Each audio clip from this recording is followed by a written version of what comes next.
Ayo Hasto, bukalah. Atau memang nggak ada apa-apa, itu cuma drama. Kalau begitu adanya, ya pecat aja itu Hasto. Tidak usah fitnah, tidak usah tuduhan Jokowi bohong. Dia sendiri mendeklarasikan dirinya, memproklamirkan dirinya itu bohong. Yeah. Gibran itu peluang untuk maju menjadi Capres 2029 itu sangat besar. Ada yang komen 2029 banteng resik. Saya istilahnya minta pertanggungjawaban Bapak juga nih. Bantu aja kita untuk bisa kembali, siapa tahu Bapak punya pandangan-pandangan, pikiran-pikiran tentang siapa yang bagus untuk memimpin partai ini ke depan. Gini, bro, Anda membandingkan apa yang sudah ada dan diusahakan semaksimal mungkin. Kenapa Anda tidak bandingkan dengan tahun lalu yang bahkan nol, yang bahkan tidak ada makan gratisnya. Tapi dengan adanya bantuan makan gratis ini kami dari guru-guru sangat bersyukur, berterima kasih kepada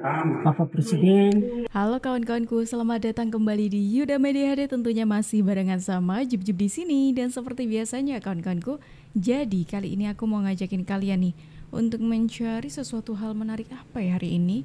Bicara soal berita menarik teman-teman, akhirnya kita sudah mulai tahu ada sesuatu hal menarik dari PDIP yang pastinya ada kaitannya dengan beberapa kasus yang belakangan ini santer dikabarkan, dan juga kita jadi tahu sumber masalahnya PDIP itu ada di mana. Bagaimana kalau para netizen menantang Sekjen PDIP untuk membuka video yang diklaim bukti kejahatan Jokowi dan keluarganya? Biar semuanya terang benderang atas nama NKRI. Bola liar yang dilontarkan Sekjen PDIP, Hasto, yang mengklaim menyimpan beberapa video dan dokumen penting kejahatan mantan orang nomor 1 di Republik ini, ditantang salah satu kader PDIP Jawa Tengah dengan sebutan Sekjen bermental tempe karena tidak berani mendatangi KPK dan membawa bukti video yang diklaimnya bisa mengguncang politik negeri ini. Akhirnya banyak netizen menantang Hasto untuk membuka rahasia yang dipegangnya agar tidak menjadi bias dan memperkeruh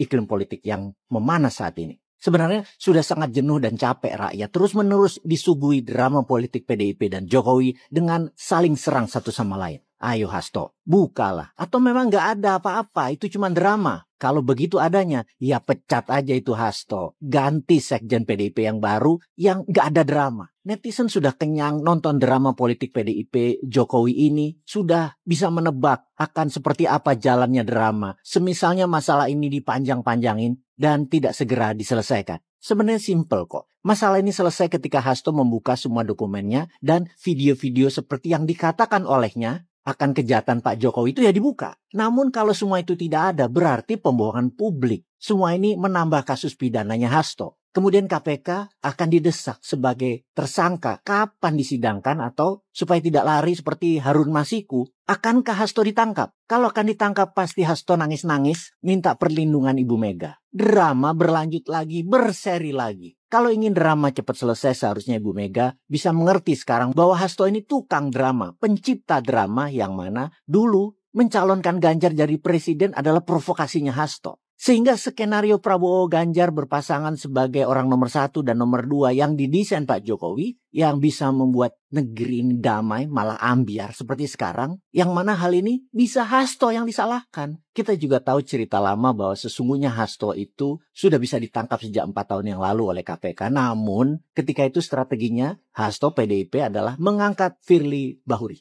Firly terpilih sebagai ketua KPK pada September 2019 berkat dukungan dari Partai Demokrat Indonesia Perjuangan. Oleh karena itu tidak mengherankan jika Hasto memiliki pengaruh di KPK yang dipimpin Firly Bahuri. Namun sekarang setelah pergantian pimpinan KPK, power Hasto di lembaga anti korupsi itu pudar dan kasusnya pun langsung diangkat kembali. Sekarang kita ke majalah Tempo yang katanya berkolaborasi dengan OCCRP untuk data Jokowi. Benarkah begitu? Tentunya Tempo. Nah, pada akhirnya kita sudah tahu teman-teman, sebenarnya sumber dari masalahnya PDIP itu di mana sih? Ternyata terletak pada Pak Sekjen tercinta ini gitu. Dengan kasusnya yang baru aja ditetapkan sebagai tersangka dalam kasusnya Harun Masiku, ini sebenarnya sudah menunjukkan bagaimana PDIP ini yang belakangan ini dikabarkan melindungi Pak Sekjen, rasa-rasanya kok jadi salah langkah gitu ya. Karena emang cukup unik gitu loh. kalau aku ingat-ingat gitu, ada salah satu kader PDIP yang mengatakan yang terlibat dalam kasus korupsi itu bukan baru ini aja.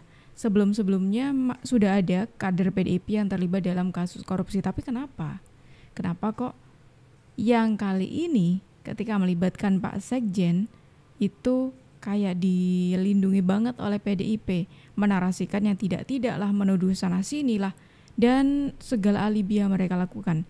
Salah satunya adalah soal dokumen itu. Nah, sebenarnya saya sepakat dengan apa yang dikatakan tadi. Ini tuh masalahnya bisa segera selesai. Dokumen, tinggal bocorin aja dokumen yang sudah diceritakan sebelumnya gitu. Biar kita juga tahu dokumen apa sih sebenarnya, sewah apa, karena klaimnya itu kan katanya bakal menjadi bom waktu. Nah, sehebat apa, seheboh apa isi dokumen itu.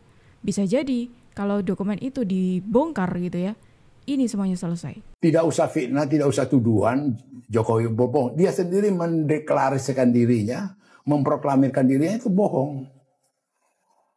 Apa buktinya? Ini kasat mata. Tahu teknik aku berbohong.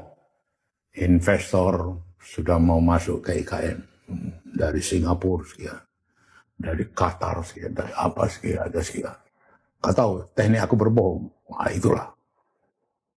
Gue bilang investor udah ada, padahal tak ada investornya. Yang ada oligarki. Aku bawa ke sana.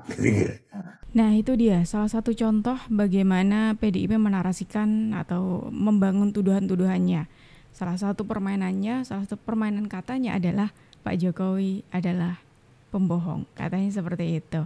Tapi bukannya itu juga yang dilakukan oleh PDIP sejauh ini ya? Kenapa aku bisa mengatakan seperti itu? Dokumen yang katanya kita kaitkan dengan dokumen yang disebut oleh Pak Hasto Kristianto. Selama dokumen itu belum bisa dibuktikan, berarti bisa dikatakan kalau Pak Hasto dan barisannya, orang-orang yang mengatakan, yang keras banget mengatakan memiliki dokumen yang bakal jadi bom waktu adalah pembohong juga. Karena sampai detik ini belum ada loh pembuktian soal dokumen tersebut. Iya kan? Sebenarnya sama aja. Yang mereka tuduhkan itu sebenarnya mereka lakukan gitu loh. Iya gak sih? Atau memang sebatas ini narasi-narasi yang mereka bangun biar seolah citranya Pak Hasto ini memang sengaja kok dimasukin, dijeblosin jadi tersangka itu karena ya ini permainan orang gitu loh, yang gak suka dengan PDIP yang menyuarakan suara rakyat, biasanya kan seperti itu ya kan. Tanpa disadari strategi PDIP untuk menjelang pemilu tahun 2029 telah dimulai. Salah satunya yaitu yang menjadikan Anies Baswedan untuk mendongkrak suara Jakarta pada pemilu tahun 2029 mendatang. Dan Anies bukan pilihan PDIP untuk menjadi capres. Jangankan capres level kecil pun, di pilkada saja Anies Baswedan tidak jadi diusung. Jangan percaya dengan manuver ini. Ingat perjanjian batu tulis Megawati berjanji akan mengusung Prabowo Subianto sebagai capres pada Pilpres tahun 2014, tapi nyatanya zong, tidak ada jaminan PDIP untuk mengusung Anies Baswedan. Sejarah akan terus berulang dan manuver politik itu hanya bagian dari strategi untuk dapat meraih kekuasaan, bukan untuk memperjuangkan kepentingan rakyat. Wah, ini menarik teman-teman. Di tengah kita membahas soal isu yang sedang beredar belakangan ini, kita juga harus berpikiran lebih ke depan lagi ya, lebih agak jauh lagi dari 2024. Karena kemarin di 2024 ada dua kontestasi, 3 ya, Pilpres, Pileg, terus Pilkada ya kan, ada 3 di tahun yang sama. Terus kemudian kemarin kita sudah melihat lah bagaimana hasil yang diraih oleh PDIP cukup ya bisa dikatakan tidak sesuai prediksi dari teman-teman PDIP yang gencar banget mengatakan PDIP tidak terkalahkan dan lain sebagainya ya kan. Kemudian ketika kita melihat ternyata cukup zong di 2024, ya nantinya pasti kita berpikiran nanti kira-kira gimana ya di 2029. Ketika 2024 saja dengan hasil zong yang kemudian sampai detik ini PDIP terus menarasikan narasi-narasi kebencian gitu. Apakah ini nanti bisa mendongkrak suara PDIP di 2029? Pasti tanda tanyanya di situ kan. Nah, menariknya di Pilkada kemarin PDIP menggandeng sosok yang sebelumnya dihina habis-habisan, yaitu Pak Anies Baswedan. Kalau sesuai narasi yang barusan kita dengar ini ya, sosoknya Pak Anies ini dimanfaatkan oleh PDIP sebagai alat politik atau strategi PDIP untuk ya bisa dikatakan meraih keuntungan di 2029 nanti. Tapi menurutku ini dua-duanya ada kepentingan politik yang sama gitu. PDIP butuh orang juga ya untuk mendongkrak suaranya pastinya di 2029 setelah hasil 2024 ini cukup zonk. Dan Pak Anies pun aku rasa juga seperti itu. Pak Anies butuh panggung untuk tetap berlayar di dunia perpolitikan supaya nantinya tidak terlupakan. Karena katanya Bung Panji nih, orang yang pernah ada di belakangnya Pak Anies ya, yang menjadi jubirnya Pak Anies, mengatakan seperti ini. Pak Anies itu sekarang pengangguran gitu.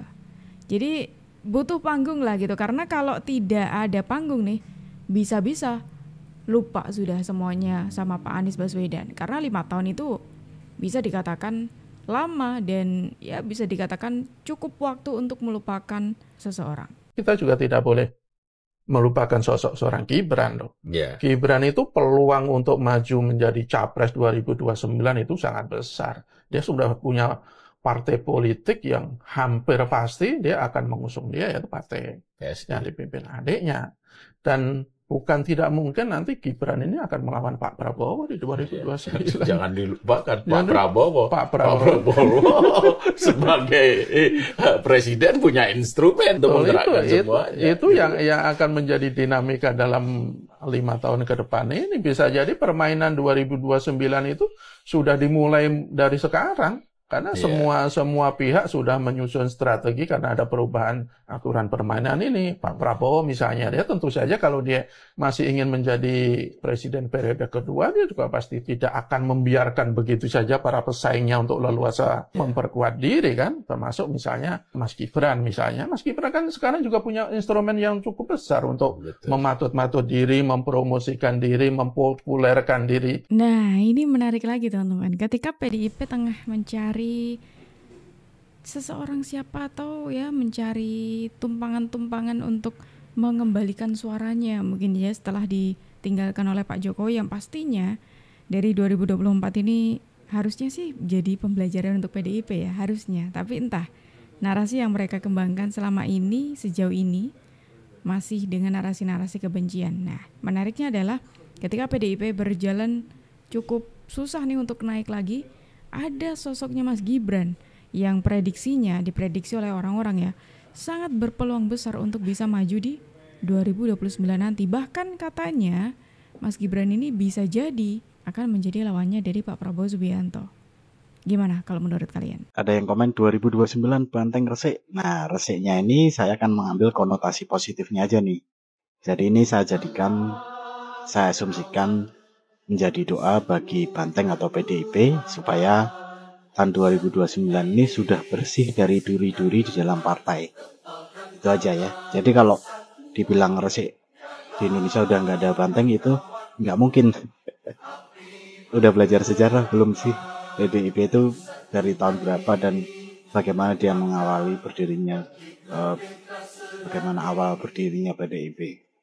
Itu jadi saya rasa kita ambil sisi positifnya aja ya. Kita doakan saja 2029 banteng resik. Bahkan mulai sekarang kan sudah baru bersih-bersih ya. Kemarin barusan ada yang dipecat. Jadi kalau ada yang duri di dalam partai ya emang harus dibersihkan. Tetap semangat untuk PDIP. Menarik nih. 2029 banteng resik terus ditafsirkan ini dari segi positifnya ya. Ini pengikutnya dari PDIP mengatakan resik dalam artian di sini semoga di 2029 nanti duri-duri yang menyakiti PDIP itu udah lepas dari PDIP. Apakah ini ditafsirkan sebagai orang-orang yang keluar dari PDIP itu sebagai duri di PDIP? Ayo, gimana tuh? Apakah seperti itu? Kalau menurut kalian gimana teman-teman? Coba. Siapa nih duri-duri PDIP yang dimaksudkan oleh beliau ini? Memang aku rasa ya teman-teman, ketokohannya Pak Jokowi ini luar biasa sekali, efeknya luar biasa sekali. Karena hal itu selain membuat PDIP kelabakan gitu ya, dari yang awalnya satu kapal ibaratnya dengan Pak Joko Widodo dengan tenang-tenangnya setelah mengusung Pak Jokowi terus mendapatkan kemenangan dan setelah tidak bersama dengan Pak Jokowi langsung zong dengan presentase yang waduh sangat bisa dikatakan memalukan sekali gitu ya, dengan klaim partai besarnya gitu. Yang kemudian kalau kita melihat ternyata tidak cuma PDIP saja yang melihat Pak Jokowi itu wah gitu. Meskipun PDIP sebenarnya tidak secara langsung mengatakan Pak Jokowi wah, tidak. Mereka tidak mengakui seperti itu, tapi mereka justru mengkritik. Lah dari kritikannya, aku melihat kayak PDIP itu sebenarnya sudah melihat Pak Jokowi aku merasa kalau sebenarnya PDIP itu sudah melihat ke sana gitu loh. Cuma agak gengsi aja gitu, agak gengsi untuk mengakuinya secara terang-terangan. Nah, selain PDIP, ada partai lain lagi nih yang tiba-tiba minta pertanggungjawabannya Pak Joko Widodo. Saya istilahnya minta pertanggungjawaban Bapak juga nih. Kenapa saya? Ya karena pada saat Bapak lah, ini sampai saat ini narasi itu muncul di WhatsApp grup P3 bahwa pada zaman Bapak memerintahlah P3 ini tidak lolos untuk pertama kalinya. Ya. Jadi saya minta pertanggungjawaban Bapak juga. Kok saya? Dia bilang gitu. Kok tanya saya? Ya udahlah Pak, saya nggak mau cari siapa yang salah. Bantu aja kita untuk bisa kembali. Siapa tahu Bapak punya pandangan-pandangan, pikiran-pikiran tentang siapa yang bagus untuk memimpin partai ini ke depan. Dan apa yang beliau sampaikan sampai saat ini rasional, dan tentu masih ada pertemuan-pertemuan lagi harapan saya. Masukan dari orang yang pernah 10 tahun mengendalikan politik nasional dan sekarang masih setengah mengendalikan ini kan penting. Ketika partai lain mengakui bagaimana hebatnya Pak Jokowi, justru mantan partainya, ya seperti itulah ya. Itu justru menghina Pak Jokowi habis-habisan seperti ini. Lihat dong, partai lain aja sampai terang-terangan ngomong kalau minta saran-saran, pendapat-pendapat dari Pak Joko Widodo sebagai orang yang sangat berpengalaman di perpolitikan tanah air, seperti itu. Dan tadi sempat disinggung soal pemilihan siapa nih orang yang minta pendapatnya Pak Jokowi, siapa orang yang kira-kira cocok untuk memimpin partai ini. Nah, partai ini yang dimaksud adalah P3. Memang sempat ada beberapa nama yang diusulkan, yang diprediksi ini nanti bakal jadi calon-calon ketum di P3. Salah satunya adalah mantan lawannya Pak Joko Widodo. Nah, menariknya ketika nama beliau ini santer dikabarkan sebagai kandidat ketua partai, Pak Prabowo Subianto itu memberikan pesan khusus untuk beliau. Bahwa Indonesia ini telah banyak sekali memberikan kontribusi kepada kamu. Kamu menjadi pengusaha besar itu karena Indonesia. Tapi pernah nggak kamu memikirkan apa yang telah kamu berikan pada Indonesia? Ya mungkin bayar pajak, ya, bikin sesi-sesi seminar, berbagi, ya. Tapi kalau diberikan amanah menjadi pengambil kebijakan publik, yang tersentuh itu bukan hanya karyawanmu yang 30.000, bukan hanya orang yang ikut seminarnya mungkin 300-400, tapi jutaan, mungkin belasan dan puluhan juta masyarakat Indonesia yang akan meningkat taraf hidupnya berkat kebijakan yang kamu ambil. Dan akhirnya saya waktu itu tersentak gitu, bahwa it's maybe time for me to give back to our country. Menarik sekali pesan yang sangat menyentuh sekali dari Pak Prabowo Subianto untuk Pak Sandiaga Uno yang merupakan kandidat calon ketua umumnya P3. Kita lihat aja nanti siapa yang kira-kira orang yang bakal memimpin P3 ke depannya. Nah, teman-teman, kalau dari tadi kita bicara bagaimana prediksi-prediksi di 2029 ataupun prediksi mengenai ketua umum P3 gitu. Mendingan kita coba geser ke pemerintahnya Pak Prabowo saat ini. Karena tentunya tidak bisa dong kita melihat ke depan terus, maksudnya terlalu jauh gitu ya, tanpa kita melihat kondisi saat ini. Nah, bicara soal pemerintahnya Pak Prabowo Subianto, ini ada yang menarik teman-teman. Salah satu programnya yang mulai berjalan ini langsung kena kritik. Tapi kemudian ada seseorang yang speak up, pastinya kalian tahulah orang ini siapa. Kali ini gue bener-bener ya harus belain pemerintah kali ini. Karena tadi ada yang komen di reels gue, habis itu dihapus. Komennya adalah, Tapi bayangin kalau misalnya makanan bergizi itu dari 25.000 dipotong jadi 20.000, dipotong jadi 15.000, dipotong jadi berapa. Terus ada daerah yang lebih besar harganya, lebih kecil harganya dan sebagainya. Itu kan nggak bener. Gini, bro, Anda membandingkan apa yang sudah ada dan diusahakan semaksimal mungkin. Kenapa Anda tidak bandingkan dengan tahun lalu yang bahkan nol, yang bahkan tidak ada makan gratisnya? Bandinginnya sama yang sekarang, bandingin sama dulu. Hidup itu bandingkan sama yang dulu, bukan di-compare dengan yang sekarang. Dulu nggak pernah ada itu makan gratis. Ibu, bagaimana tanggapan Ibu mengenai makan siang gratis hari ini? Sangat membantu kami di sekolah, terutama pada anak-anak. Kadang mereka datang punya kendala, tidak makan, minum di sekolah, tidak begitu aktif dari pagi sampai siang. Kadang mereka pulang karena lapar.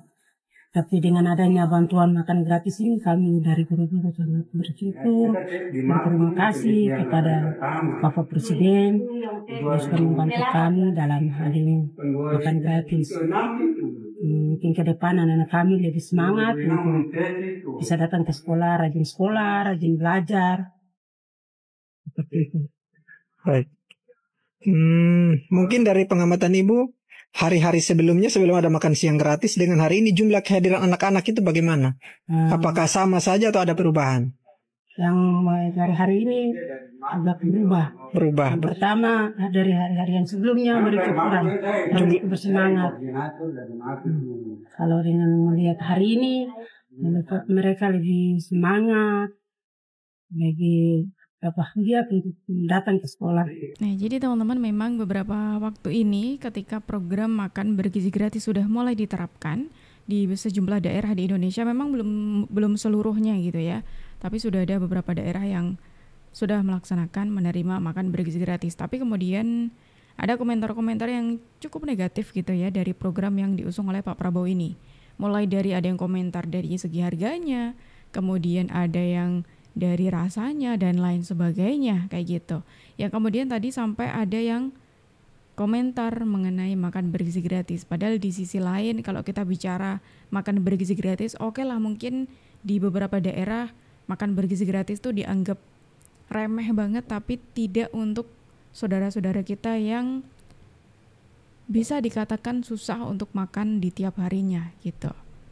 Ini tentunya program yang sangat membantu sekali, dan bahkan program ini sudah dilakukan di beberapa negara dan cukup berhasil untuk membuat generasi mereka ada perubahan lah ya gitu.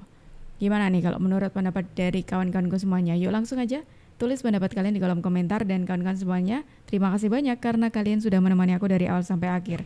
Aku Jubju pamit undur diri, sampai jumpa dan terima kasih.